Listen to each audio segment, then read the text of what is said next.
Thank you very much, Sean. Thank you again, everyone. Welcome to our another episode of a market analysis with RM Smart Investing. What a week we had, but it's hopefully behind us. Especially this morning, it seems like there's some closure, and it, 2020 has been a year that I don't think we ever and our children will ever forget. So, but hopefully, one step at a time. We are getting there, at least getting some clarity. So what I like to do, we will review the again a little bit about the economy, some about election. We're gonna review the markets and what should we expect in upcoming weeks and months. And again, I will review some of our lessons that I'm hoping that it will be useful to apply. And then I have one trade of the week, which I hope is timely and it follows up in um, a class that we did about a week and a half ago. So with that, let's move on and basically start with the economy. Again, with economy, there was just besides the COVID, and obviously we had the stimulus package, but all of them kind of were depending on the election.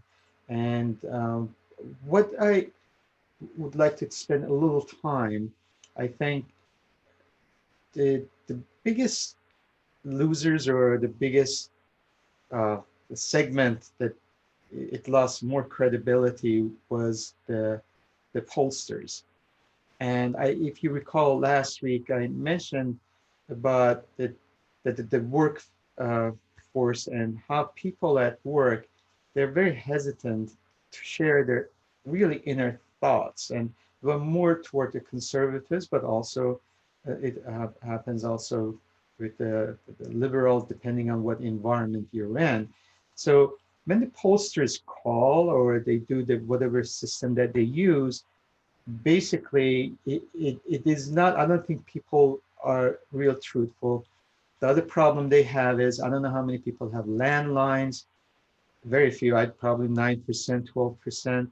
And how many people answer those calls? I know my iPhone has a scam alert, and when I unknown, I don't answer it. So what happens is a lot of this polling, although it is based on the system, I think there was a lot of fallacy. And it happens to our economic report. And I want to relate that to our trading.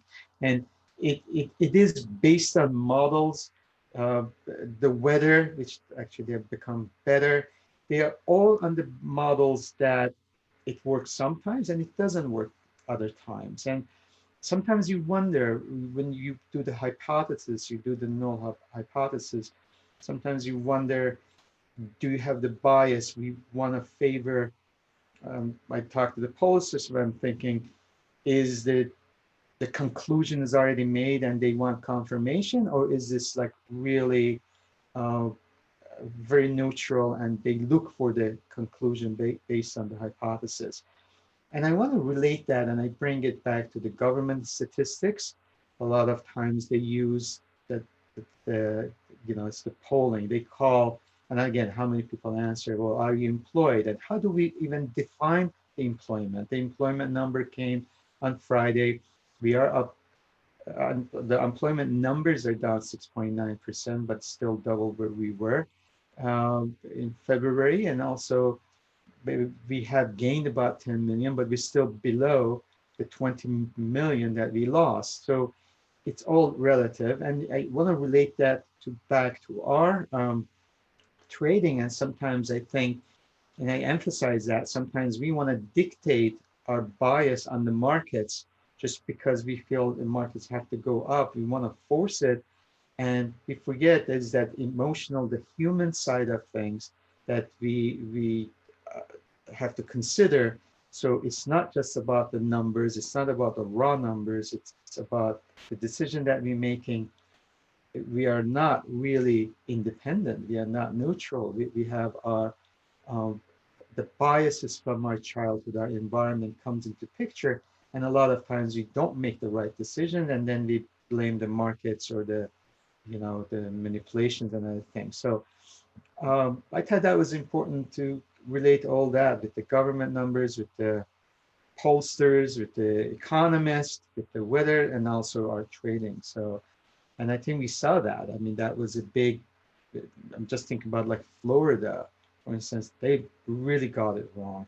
A lot of places, either way, they were, because again they had that system maybe was right, but the actual the, the data that they used was was basically fell in what the numbers they wanted to. But again, there's that human side that people don't tell you what they really think and how the data was gathered. So I think that's going to be important in the future. I like to do, as you know, every week I like to look at the Department of Labor numbers, just because it gives me, talking about just the numbers, gives me a little bit of picture, because I look at the totality. It's not like just one number, which we look at the continuing jobless claims. We looked at again Friday, we had the numbers, and we look at um, as far as the, let's say we look at the GDP numbers. Basically, I like to go beyond that. And again, we are a social animal, if I should say. Human beings are. So when I see that still the hotel occupancies are low, I see the traveling is not there. And although I mentioned we are in a structurally, we kind of changed in the sense of accepting more this virtual reality in a sense. But at the end of the day, we are again socially needed human beings or animals. We want to go out. I was coaching yesterday, coached my U14 soccer team. These kids want to be on the field. They want to play. They want to run around. They want to have scrimmages, and we can't. We just have to leave the social distance, and it's becoming more and more difficult. And I know the health is very important. So, but there's this, again, this conflict. And again, with the numbers coming from Europe, things worsening here, this has become a big force. And I don't know how much longer this will pass for next year. I don't know where we would stand, especially again, if you have young children, the school, okay, it's working, but that's part of the schooling is the social interaction. But first things first, I think that's what everybody's hungry for, some kind of a solution. I don't know if the vaccination is the way. At least it gives you that confidence that there is hope at the end.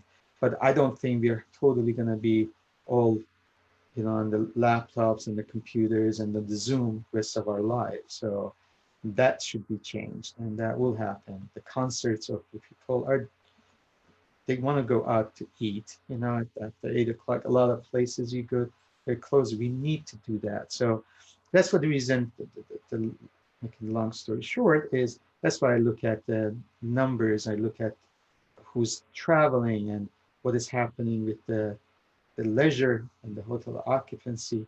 On the other hand, as you can see, I keep going back, that the rail car traffic is actually, we are up year over year. So people are still active. Our retail sales are going up. And now here is the seasonality coming with the Christmas upon us. So things are going to even move more.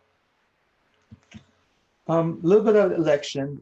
Uh, Again, when we look at the markets, you will see some clarity in the sense that the market was going one way, and then, especially after debates, there were things changed, and momentum seems changed. And I thought this is a good reference point, how the markets react as far as when we have uh, different kinds of government. So uh, the two favorite ones have been when there has been a unified government, which are the Republicans, which there was, this is almost 0% chance of happening. The second best was when they split Congress and Democratic president. So, and that's one of the reasons that, if you notice, the last week, the markets had a really relief rally, and especially Tuesday and then Wednesday. And it wasn't the president. it was kind of given that, Vice President Biden would be the president in the sense of, again, the COVID alone really was a big factor. And it was amazing that we had the largest turnout in the percentage-wise since 1900. And still 70 million, over 70 million voted for President Trump, and obviously the largest number ever for anyone was they voted for now upcoming President Biden. So we have this, and then President Trump was the second largest vote getter. So you can see the polarity in that sense. On the other hand, I think the bigger factor was the Senate. There was a chance of for the Democrats picking at least three, but the Alabama, switching that kind of helped the holding the Senate in the hands of Republicans. And what that meant was the fear that the markets had from this very big stimulus package, a lot of fear of the raising taxes, the big regulations, they kind of subsided because of the Senate could be in the hand of Republicans. But also, we're still not out of wood. We do have a runoff in Georgia in December, in January. So it's still not settled. So, but basically, based on history, this has been the best outcome for the markets when there's a split Congress and again, Democratic president. So that was interesting. Again, we have till December 14th is when the delegates, each state will have with their delegates. So what happens, the Senate, not the Senate, but the President Trump has, who knows what will happen if there's this litigation going to go on, if they feel there was some misdoing, they still have till, before December 14th to do something. The markets have kind of resigned now, although the volatility I was looking at is still shows January has a high volatility. So we'll see what's happening. Is it maybe after near economic news, but or they calculating some more uncertainty. We will look at it next week to see if that level of uncertainty has leveled off. So, but till then, there is again anyone can have any type of a objection. So, and then after December 14th, hopefully all the delegates are settled and we'll go on. As a matter of fact, when 2000 happened with the Supreme Court intervened, they made that decision on December 12th before the December 14th delegates announcement. So, but anyway, at least we know we're going to go back. The stimulus package might not be as big. The Senate wants to work things out because, again, with the runoff, maybe there will be something happening before then. That the House Democrats did not pick up any seats, and actually the representatives, actually the Republicans picked up. So that shows that it's not all that blue wave that they were talking is happening. So that brought a little more sanity in a sense to the market's expectations. As far as the markets goes, I start with the sentiment. We're still in a upper sentiment from the Citigroup, but the American Association of Individual Investors, the move went 2.7%. This is as of November 4th, by the way, so it's 2 days before Friday. The election just had finished. So we are at 38% bullish, 30.6% neutral, and 31.5% bearish. So the bearish side lost about 3.8%. They moved to more bullish side and 1.1% to neutral. The way, again, I look at this, that 38% is the average, historical average. So we haven't had this big movement. So I really value these when we are in the extremes. So we don't see any extremes with the markets. Last week, if you recall, we were in the CNN's fear and greed index, we had like 28%. So there was a worry after the week that we had. We are still in a under neutral. So, but that doesn't mean any big direction. This is like looking forward to 6 months, 12 months. AAI is a 6 months. So all of these, again, just a gauge that I use to see the sense of what average investor is thinking. As far as the markets go, the week before, you will see how everything just got flipped. Last week, the markets were down average of 6%. This week, every market is up average of 6%. Last week, we had the worst week since March. This week is the best week since March and 1 week in April. So completely neutral. As if you would have gone to coma 2 weeks ago and woke up today and you said, oh, I put that money, I can't wait till the election is over, come back. Well, you've been made 0% on your money. So just a food for thought. The interesting part is that the underperformers were like the utilities, which are more defensive. So you can see that the risk on was completely on, and obviously NASDAQ and the technology, they really took a great stride, and that they were the best performing.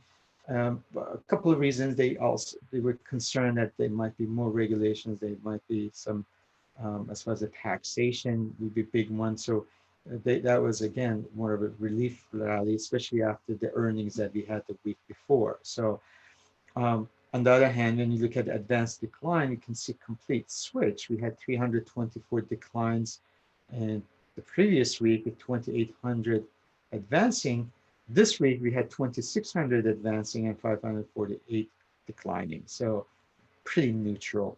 The dollar is the name of the game, and I think we will talk a little more about currencies. The dollar initially was thought that before there was this strength, and maybe Trump can pull a surprise, but the dollar got weakened because of the stimulus package. It's not completely weak, but it is, the trend is down. We will look at we will look at the charts and you will see what I'm talking about. So the dollar got weaker, and consequently the gold actually got strength. The precious metals, which are, play more inflationary thinking that began because of the stimulus package. And the big news was that T-bonds, they moved up a little bit.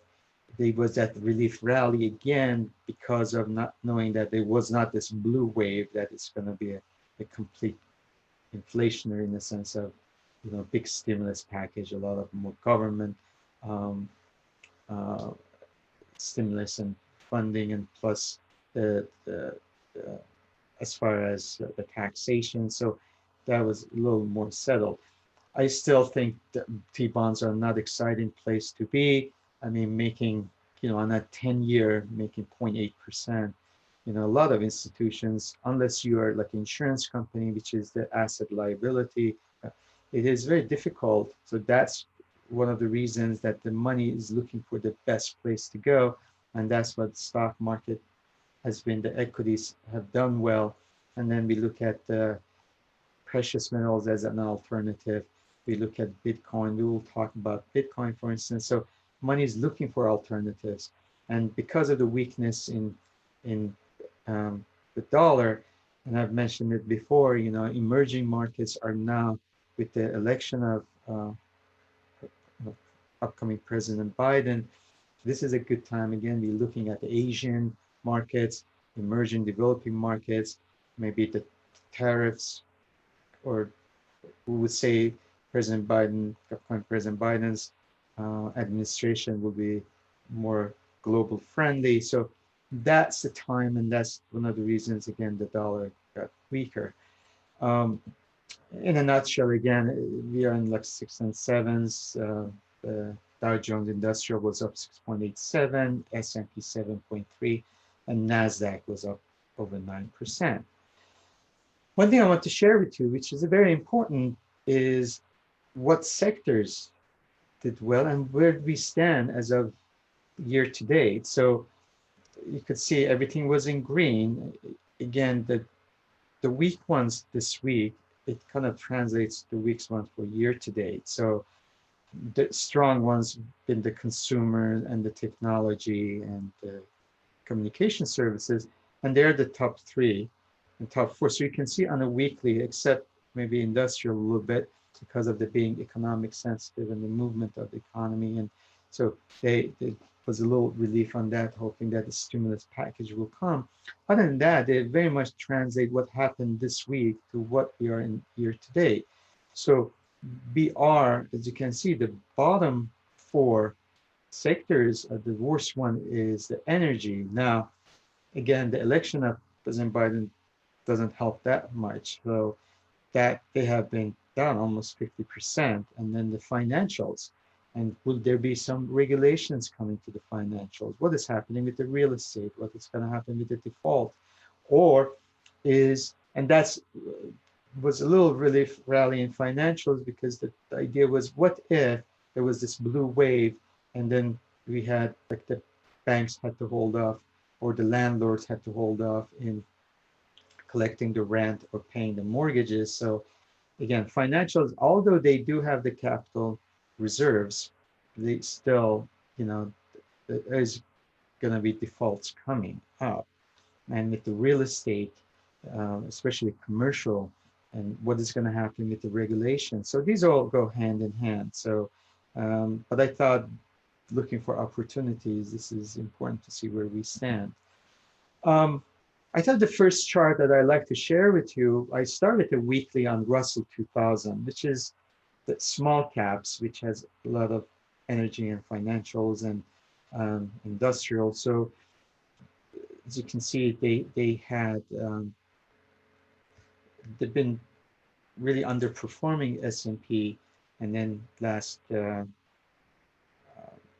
been really in a kind of a channel within the Bollinger Bands. And this is what happened. If 4 weeks ago, this is where we were, and this is where we are now. So in reality, although we've had these big movements with Russell 2000, if it was like in September, we made a little bit of money, but it's like beginning of October to now, we did nothing, basically. So what we've had, this has been one of the most volatile markets that we've had in the past 40 years. And this is, I think we've had over 101 days that the S&P was up or down 1%. Now, when we go back, I'm looking at Russell and I go, for instance, you know, they hit the highest was in December 18. When you go back and we look back, we really haven't gained anything in a sense, but we've had a lot of volatility. You see these big, these are weekly, these big movements. So my thoughts have been all along, we talked about beginning of the 2020. I think the decade of 2020 will be more of an active management environment rather than trending. So it is going to be more on hand management. So, and that's one of the reasons I'm hoping, you know, by sharing the information might help you to become more profitable than averages. You know, we always go back to 1900 and say, well, S&P has done 8%, 9%. Our retirement is based on that.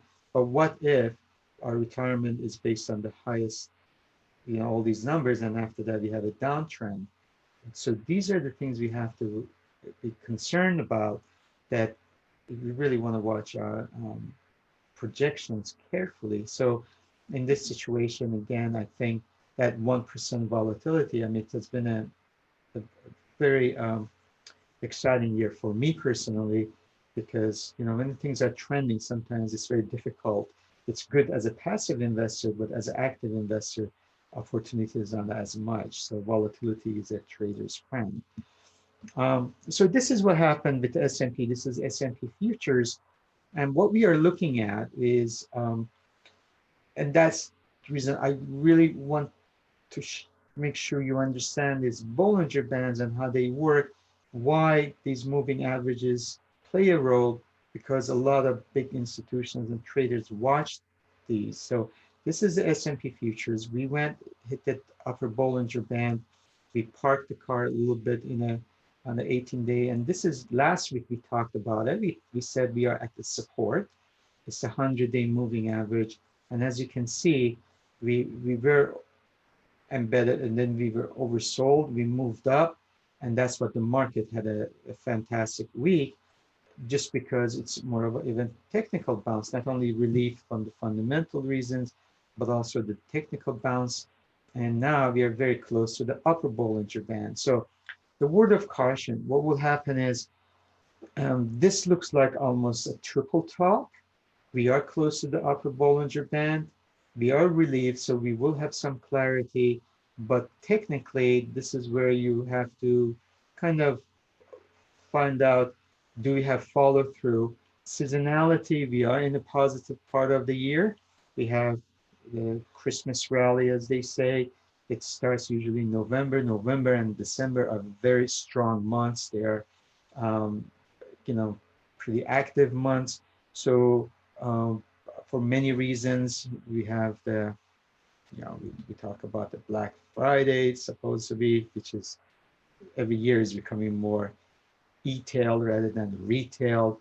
Everything's being electronics. And so, but we are in that part of, but technically from the technical side of view, we'll see if this is going to, the stochastics will continue going up. If they turn down, then we are in an overbought situation and we have to watch it carefully. So next week is going to be important. Also depends on political side of things. So this is the week that we had with S&P. So and it translates now. Dow Jones Industrial was lagging a little bit, but again, we were in the lower Bollinger Band. We were actually the weakest. We finally broke above that 100-day moving average, but Dow Jones been the weaker one. Nasdaq, obviously, we we use the support of 100-day lower Bollinger Band. Now we have the upper Bollinger Band, and you can see Friday was a doji, which is indecision. And every time we have indecision, every time we go up, there is a turn. So we will see if next week is more of a, okay, we are relieved. Now we know where we stand. Now back to the fundamentals, back to the earnings, back to the economy, Jerome Powell, what the Fed wants. Are we going to have, do we think that the House and, still the administration, they mentioned, are they going to work together? There's still 2 months left from the President Trump. So these are the things the question will be. And Fed Chairman Powell has asked, obviously, every time asks for more stimulus. So a lot of the market is waiting for that. And again, with the COVID affecting more, there's even more need in the eyes of the market because again, when you're down 10 million jobs, that means at least 10 million people are depending on some type of a government assistance. So but that's plays a role. The other thing is, it's talking about Fed chairman. He was appointed by President Trump. So the thought is, oh, what would uh, upcoming President Biden do? In this case, Chairman Powell, actually, he was candidate for President Obama. So it there's a history. So it doesn't seem like there's going to be much change. So President Biden will be most likely keeping, Fed chairman in there. So there's not that uncertainty. Uh, we look at again the Russell 2000 on a daily basis. Again, very nicely, you can see how we got oversold. We bounced on a 100-day moving average, Bollinger Band. Now we are on the other side and we are in the upper Bollinger Band. This is the 10-year note is a mystery. So as you can see, the Senate looks like it's going to be in the House Republicans, the Senate Republicans. So the interest rates actually would not go up because of the not bigger stimulus package. So the bonds had a relief rally. But really, we haven't done anything. This is, again, it's a Fed controlled bonds. There's not a lot of excitement. The excitement might be more towards some corporate bonds, even though, John is still controlling, but if the economy starts, you know, moving into the positive side, then that, at least for the yield differentiation, that might be a place to go.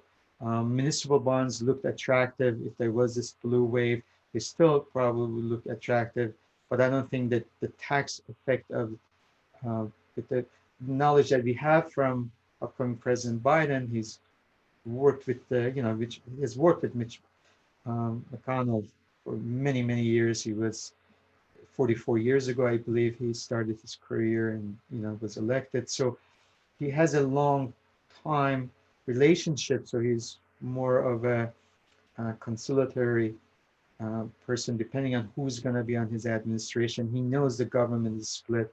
So hopefully that will help to bring both parties together, and that that will help the you know, the stimulus package, which works for everyone, including the corporations. So the tax rates, that there was that fear. Still, we need, you know, this, some type of a revenues. Most likely not going to be as drastic, and that's what the bond market is telling us. So um, the S&P, again, this is the cash, SPX, the cash market, the same behavior. You can see we had a doji. Transportation hasn't confirmed the up mobility. You know, we had a big sell-off. Now we are basically just getting back to the 18-day moving average. The VIX, obviously, before the election, we had this big uncertainty, and then we had gone back exactly where we were like about 2 weeks ago. So we broke under 100-day. But the VIX, with the way the market is, you know, we should be at 14, 15, under 15, but we're still above the, you know, on 24. So we still have the risk in the market. The VVIX, we are back exactly where we were 2 weeks ago, which is the volatility of VIX. We went back up, and anytime, uh, one notion is with the VIX, VVIX, they're very quick. If they go outside the Bollinger Band and, you know, full candle, they always reverse. So that was one indication that the markets will bounce back from their 100-day moving average. Um, Now, the dollar is a big key, and you will see why for many things.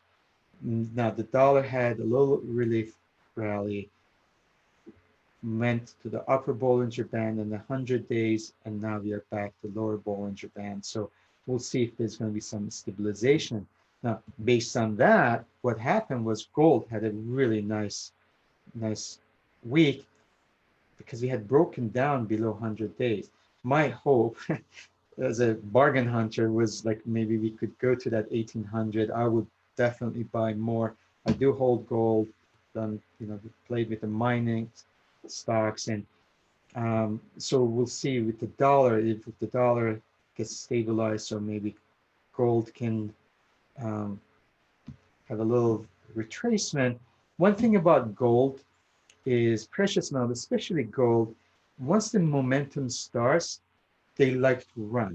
So we'll see if this is the beginning of the new momentum, if there's a catalyst. So we will watch this carefully.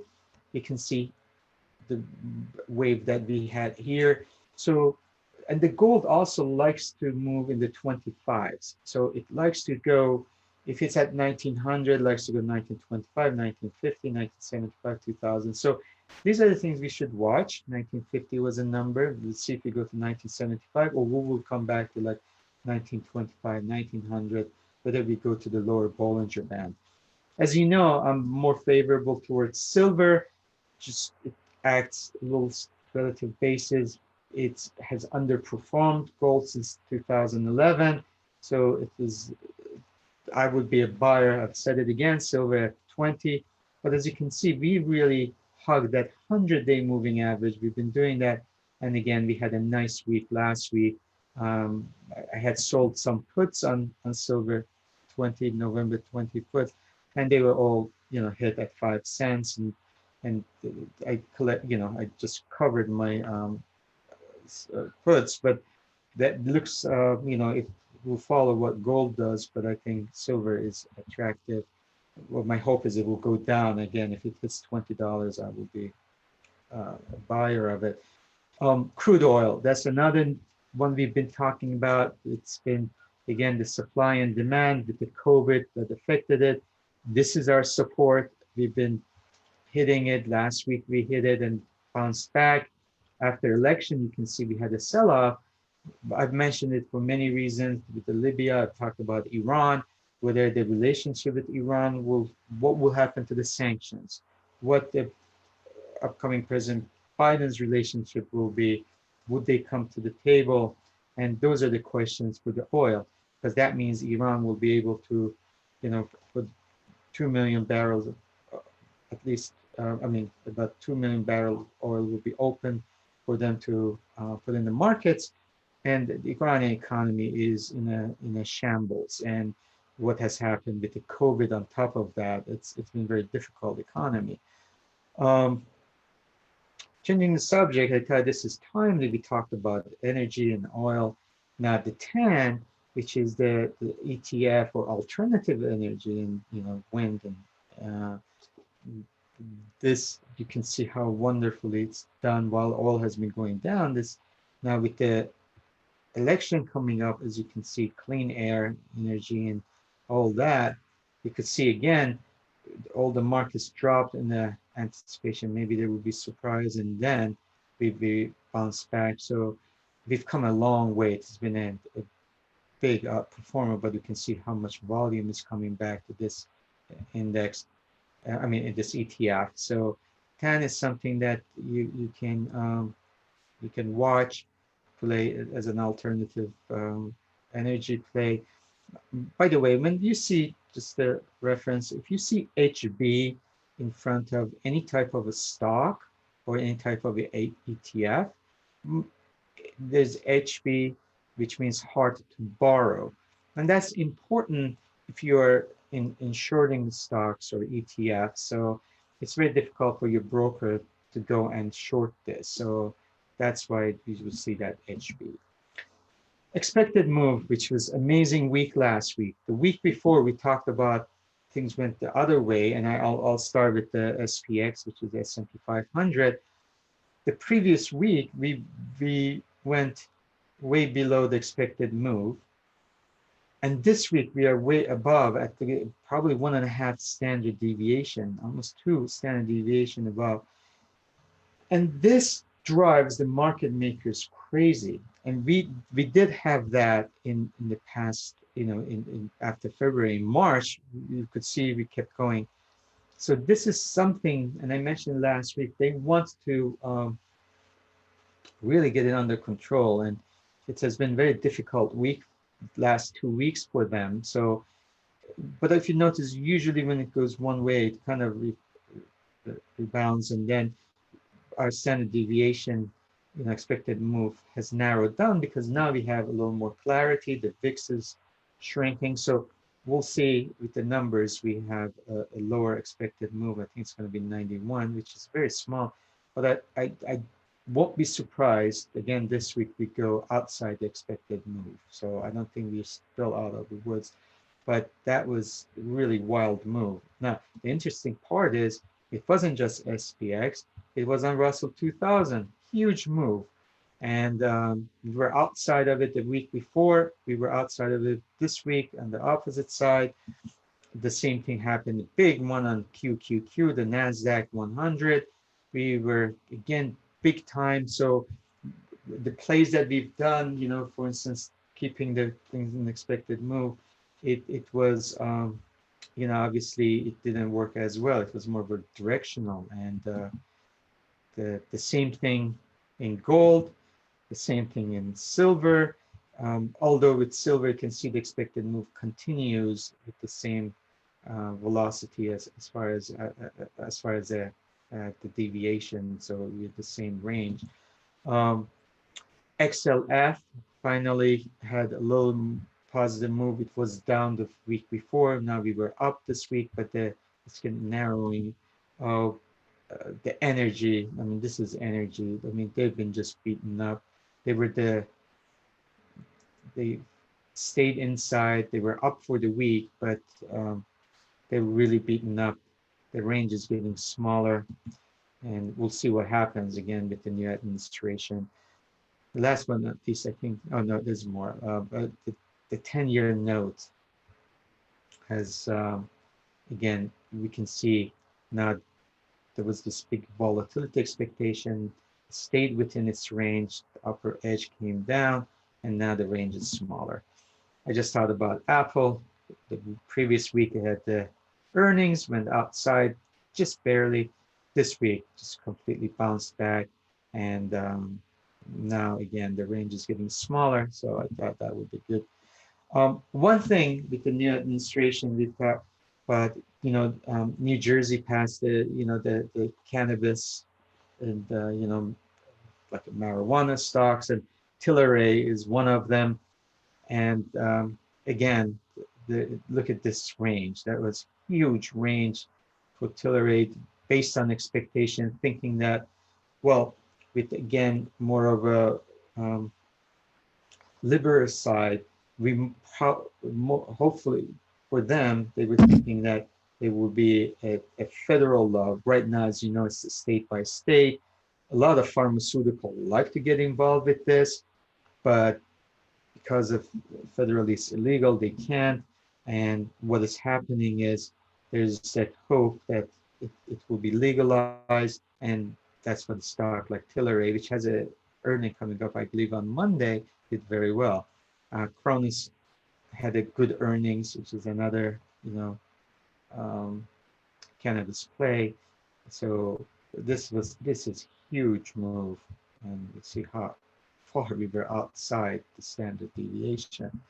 Um, the other one I thought to look at, the MJ, which is the ETF for cannabis, which comprise of all the companies. There's Canadian and US. We can see this was expected move, and this is where we ended up. So just some ideas for you. Another idea I thought I'd look at, couldn't find the expected move for weeks before. Now it's becoming more popular. I mentioned last week you want to look at the things like infrastructure, 5G as alternative, and you can see how nice it is done. So this is the movement for the ETF of the 5G companies.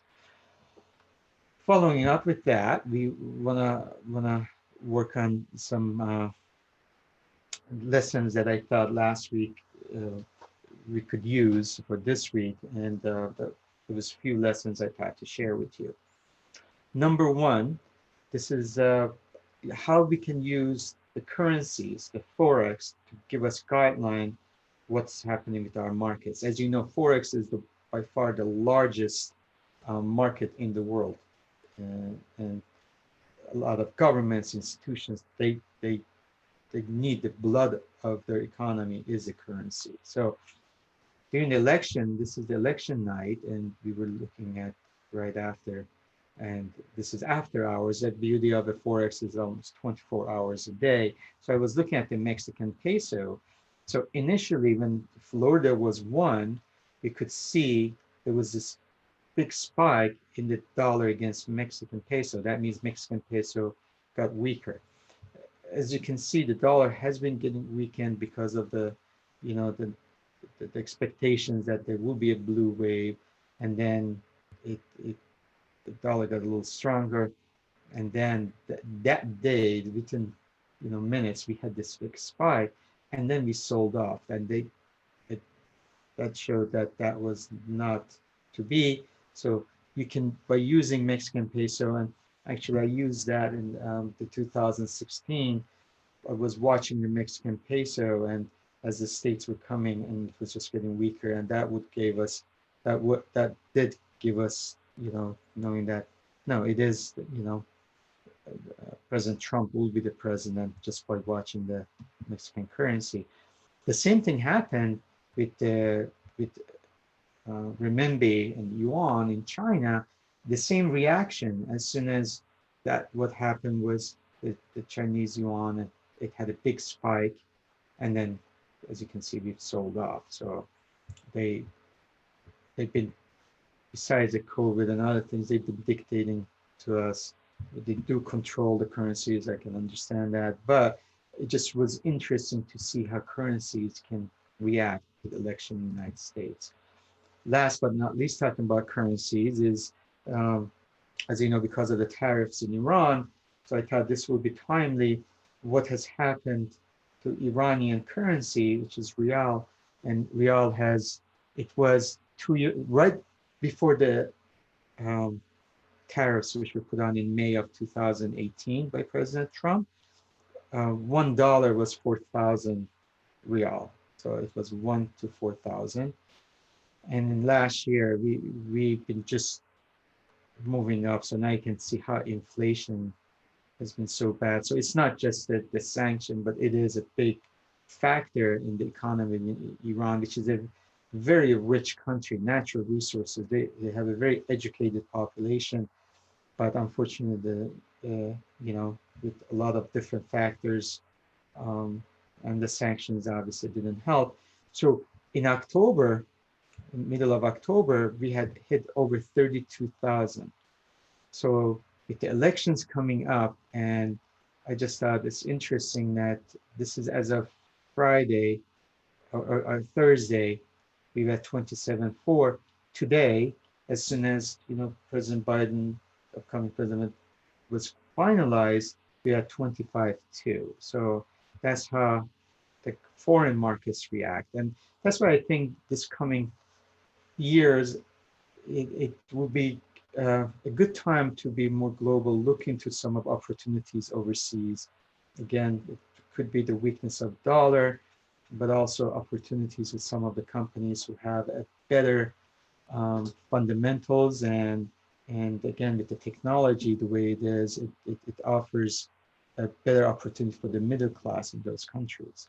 The second thing I just want to review, we've done this before, so when every day I wake up, you want to see if the market is going up, does it have the confirmation? So the risk on assets, there's quite a few, but the main ones is we want to look at, is the transportation confirming? Russell 2000, is it going up? Is NASDAQ and S&P are in tandem, they're going up. Financials, if they're positive, that helps the markets. The Aussie dollar, which is a risk on currency, that helps. And crude oil, which is economic sensitive. So these are all, if they are going up, that confirms that you're in the right, as far as the right side of the market, and that's confirmation. Now, if the market's going down and then VIX is going up, Japanese yen going up, the treasuries are being safe haven, and most of the time gold. Gold is not all the time because of, you could have the sell-off in the market and gold can go down. That's more of a, maybe there's margin calls, there's asset sales, but most of the time it's a risk um, haven. So basically you look at these. So if I look at the Finviz and I look at the whole picture, if I see these are all green and these are all red, then the market is basically is in confirmation and all the factors are together. Now, let's say the market is going up and VIX is going up and Japanese yen going up. Now your bias should not be a market which is going to go up. There's this contradiction. So first thing I do in the morning when I wake up and I'm looking at the futures market, I want to make sure there's a harmony. And that's one, again, element that I use. The third thing I want to look at is the Bitcoin. As you know, we hit almost 20,000. We just closed right under that in December, second week of December 12th or 10th. And since then we came down. So I thought it would be good to revisit the Bitcoin because it is becoming an alternative asset with the dollar. And again, we have Sean, which we love to have. Maybe we'll have one webinar and Sean can do a webinar, really educate us about the digital currencies, cryptocurrencies, what is happening, especially in Asia, is very much accepted, and what limitations we have and what opportunities we have with that. So again, as you know, Bitcoin is a peer-to-peer electronic cash system. We don't know 100%, but it's said that it was with the started with Satoshi Nakamoto. We don't know if it's a real name, but that's what it is. I put this down. It takes you to the CME group, and it gives you a video of, if you want to click on it, it can take you to that video, 2.5 minutes, and you can watch a little history of Bitcoin. I will go further into that. So I just thought that will be another lesson, which I will continue. But I just wanted to share a couple of slides about the ETFs that you could use. I did this on April 10th. I want to revisit that you don't have to look at basically an all the, uh, as far as like stocks, always looking for stocks. There are some ETF themes that, like for instance, this was on April 10th. I thought, it's a good environment. Don't buy individual stocks, just buy the basket of stocks and let's see what happens. So at that time, we were talking about the CLOU, which is the cloud stocks, Hero, which was like a game technology. The kids will be, we thought with the kids will be home. What are they going to do? They're going to play games. Or adults do the same thing. Sensor, which was like more of a like Internet of Things, and includes actually Microsoft. AIQ, for instance, was a more of a IA, I mean AI, artificial intelligence. WFH was a brand new ETF being at that time they weren't actually had not even launched. It launched I think in May or so, and but we thought it's called working from home. So all the things that consolidated in one place. And PAVE, my reasoning for PAVE was it was an infrastructure uh, ETF. I thought regardless of what Congress does, administration, both of them, they want to have stimulate the economy, and that's a good way for the government to come in. The grids, electric grids, we would work on the roads and bridges, and so that was thing that you can revisit now that you have more clarity about what's happening in the future. The other thing I did was on May 9th, I suggested maybe some themes sectors choose. So that's why I like to look at it's like top down in a sense. Come with these sectors. You don't have to pick the individual stocks. And just maybe this is a more of a passive investing. You don't have to be in and out. That some of them could be a trading tool, but a lot of times you're not sure about a specific stock. And I thought, like, great, Bitcoin, we could have the GBTC, marijuana, there was MJ, 5G was the 5G. Again, this was done in May 9th. I let you look at all the charts on your own. You can do more investigation. Robots and AI, that was BUTZ, BOTZ. One thing you want to make sure they all have liquidity, they're high volume. Now, AI is a specific artificial intelligence, there's no robots, but like AI IQ is very um, low volume, so it doesn't, it's okay, but the spread is high. But these are just a food for thought. So I thought just give you some ideas about maybe investing in a theme rather than just pure stocks. So that was like a commercial break. Go back to Bitcoin. Look what has happened to Bitcoin. We did have, I believe it was May 9th.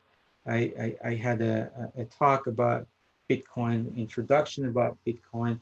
And the idea was that the halving, which happens every 4 years, was happening. I thought it was timely to talk about Bitcoin and see what will happen 6 months later. So since it is 6 months later, I thought let's revisit what we talked about and why it was important to maybe have a little bit of your investments in something like cryptocurrencies. In this case, it's Bitcoin, which is basically um, they use something called halving. So this is where we were, and we will talk more. And again, I would love to have Sean to do a class. Why the cryptocurrencies? This comes from our May 9th class. We talked about how the money as came to intuition, and people used to use gold as a currency, grains. Um, some countries they would use shells, cocoa beans. So these were all valuables that rather than exchanging products and the things that you needed you had a common ground, and that's what they were. And that's when we came to the idea of actual money to be a common ground for exchange of products and services. So then cryptocurrency comes, and it's all about the value. All of these were based on something backing them up. And basically now this is based on trust. You set up a network, and that's how the cryptocurrency came in intuition. Of course, we do have digital currency. You go credit card is a digital currency, your debit card, because really it's a promise in a sense. You're using that. So there's there was a reason this cryptocurrency came into picture. So when you look at Bitcoin versus banks, Bitcoin, because you have a network, is pretty transparent because you do have everything in logged in. You know who's your counterparty, who's like involved in this network. It's centralized. On the other hand, with banks, you have no idea what bank is doing, who is involved with that. It's decentralized. So that's what the attraction of the Bitcoin and why it has had gained popularity meant. For me, the most important part of all this cryptocurrency is the blockchain. The blockchain technology, which is a simply is a decentralized distributed ledger, that ledger that records all the provenance of digital assets.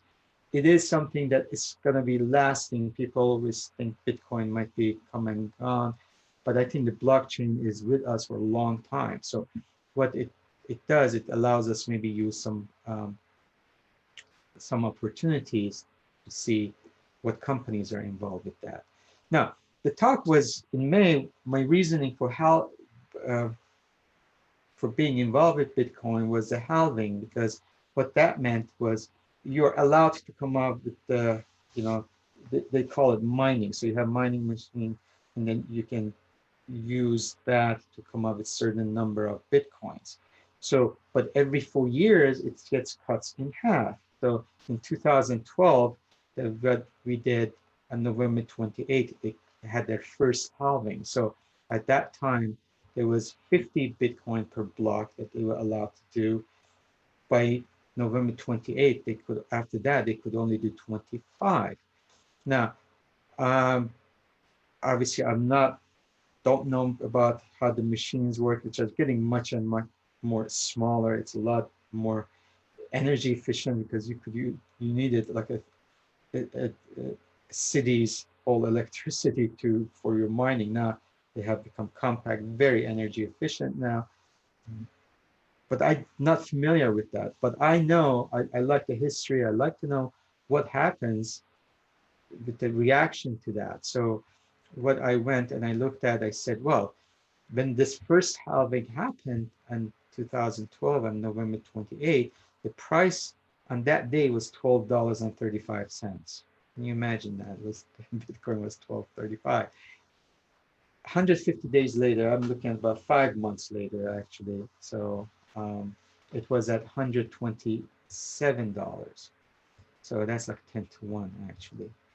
So the next one we had was the second halving happened on July 9th, 2016. And at that time, we had 25 Bitcoins and they cut in half, it's like 12 and a half. Again, we had $650 on July 9th. 5 months later, we had $758.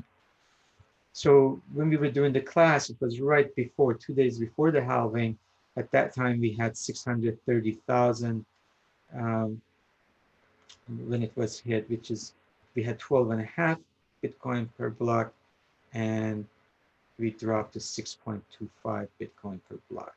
So also in charts, this is the first halving. This is where we were. This is where we ended up 150 days later. Again, we had another one. So basically, I just want to go back. This is where we were, and now about 6 months later. So when I did the class, we were at like 9,600, I think, 96 or 9,900, and we just hit over 15,000, actually 710. I'm almost $16,000 on a Bitcoin. So I thought to share that with you. Also, some of the ways you could invest in Bitcoin, some of the blockchain related and Bitcoin related companies like Mara, like Riot, and just their performance since that May, where we were, and then grow. So these are kind of related with the technology and also like banking, and I want to share that. All right. Okay. So I'm going to spend a little time on trade of the week, and the reason I want to do that is put this trade on Thursday. One of our members of our group was with me, so we shared that trade together. So I explained it to him in person, why are we doing this? And the reason I just want to emphasize, just work on one trade. So we dive in why we did that, because I want to bring in the strategy that we used 10 days ago, the class before last class on forum was on butterfly and iron butterfly and the uses of that. But also we talked about pinning. Now the pinning is when the market makers and the big institutions, they all want to pin one price because they want to inflict the most pain on the option buyers. Majority of time, the institutions are the option sellers, like they're the casino. So the option buyers are usually the retail investors. They come in and they bet, oh, Apple is going to go to 150. I can't wait. Google is going to go to 2000. I'm just using these as examples. So they buy these out of money, or they buy something that they feel they're going to be profitable. Now, as an option writer, your goal is, remember the option, if it goes above or is in the money by 1 penny, you're in the money. So you make that 1 penny. So the option makers or the institution, they want to make sure they pin you on a place that neither the put buyers or call buyers are successful. So they can collect all their premium.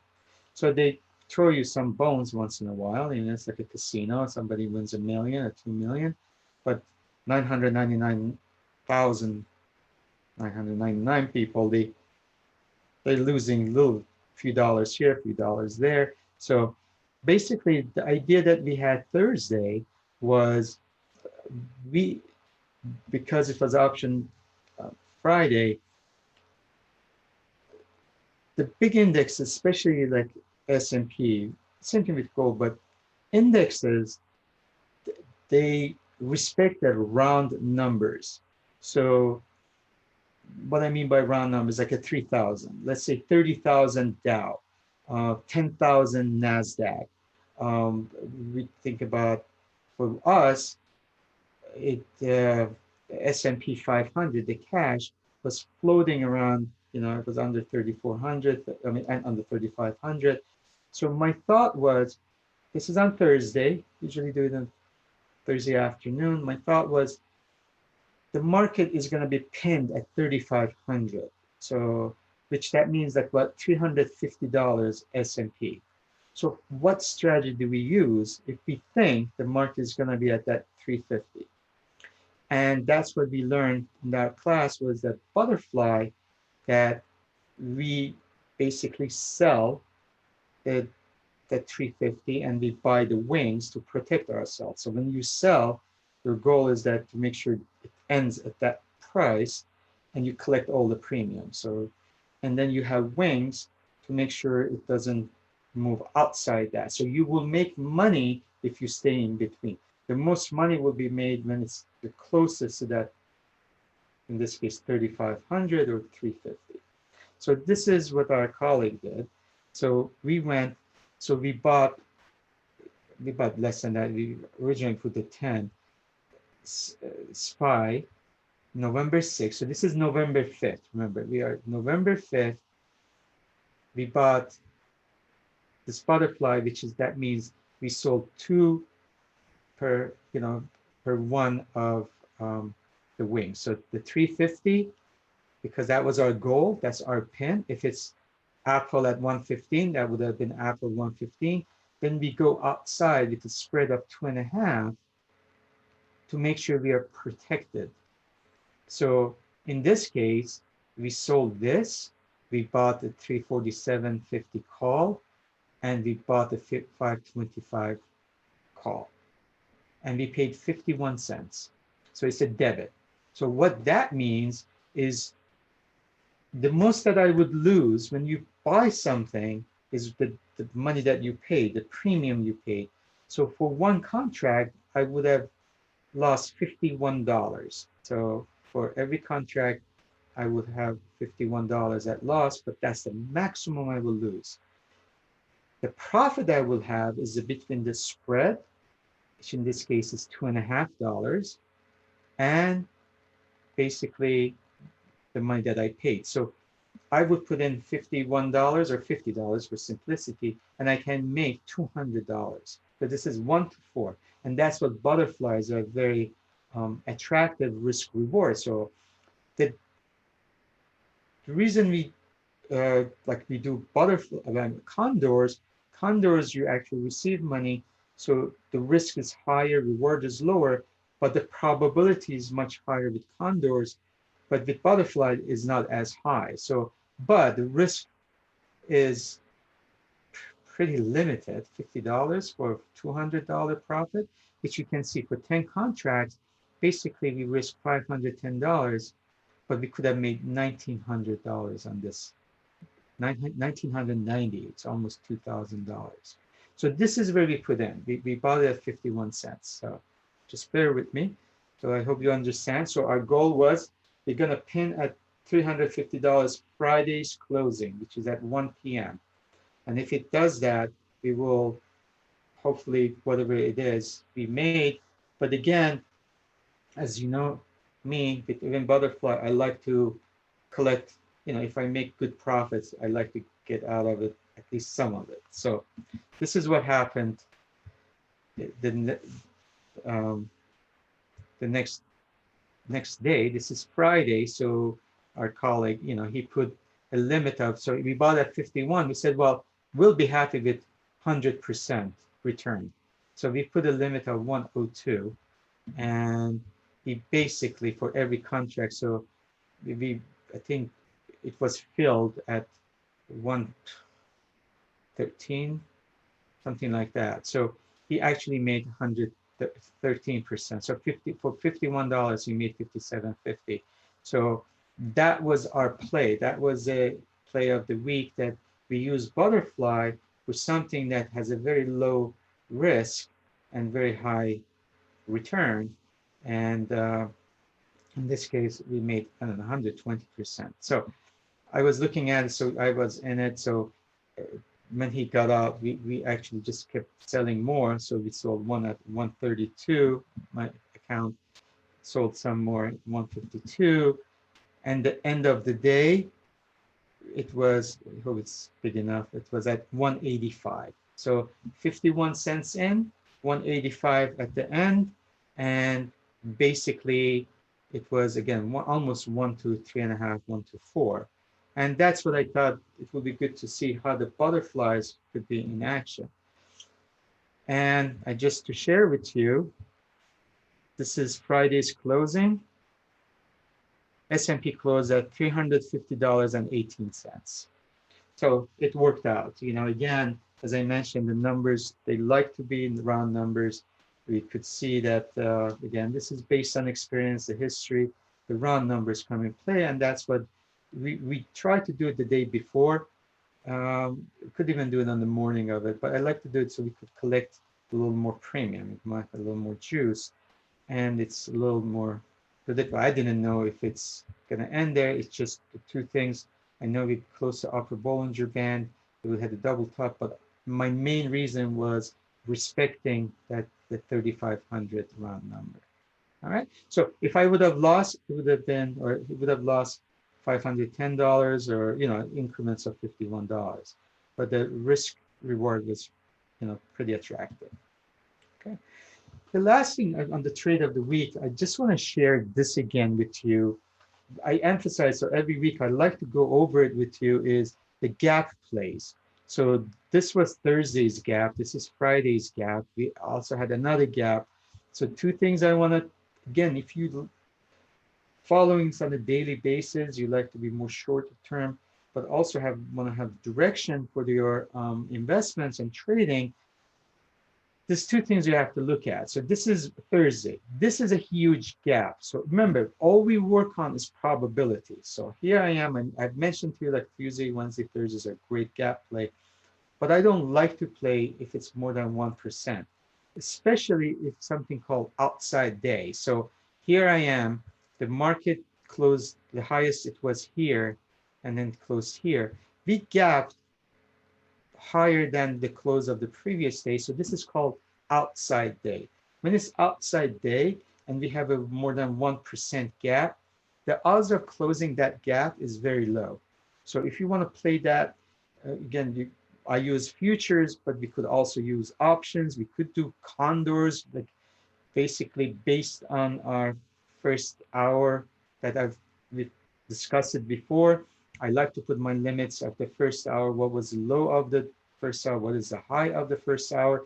And markets, most of the time, it gives us that stamp of most of the time the low or high of the day is in the first hour of the day. So if I'm trading and toward the end of the, I have this knowledge knowing that. Also, a lot of times what happens, the markets actually, majority of time, S&P is a range bound. So they stay within the first hour range, which we did.